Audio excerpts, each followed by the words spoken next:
আরে বন্ধু, কি অবস্থা?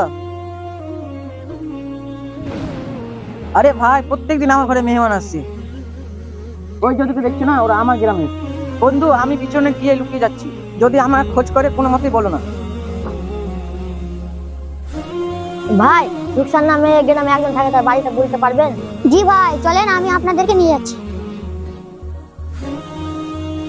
ভাই, তোমার কাছে এমনটা কখনো আশা করিনি। ভাই তুমি ভয় পেও না, তাদেরকে আমার বাড়িতে নিয়ে গেছি। আর তাদেরকে বলেছি রুকসান বাইরে কোথাও গিয়েছে, 2 দিন পর আসবে। বাহ ভাই, তোমার তো প্রত্যেকদিন খাবারের অভাব থাকে, আর এখন তুমি তোমার বাড়িতে নিয়ে গেছো। আমার ভাই, তোমার হয়তো মেহমান সম্বন্ধে কোনো ধারণাই নাই। যদি তুমি মেহমানের ব্যাপারে জানতে, এমন কথা কখনোই বলতে না। আচ্ছা, তুমি বলো দেখি মেহমানের ব্যাপারে। আরে ভাই, আমাদের নবী বলেছেন যে ঘরে মেহমান আসে সে ঘরে রহমত ও বরকত আসে। ভাই, মেহমান তার ভাগ্য নিয়েই আসে, তাই মেহমানের সম্মান করা উচিত। হ্যালো বন্ধুরা, ভিডিও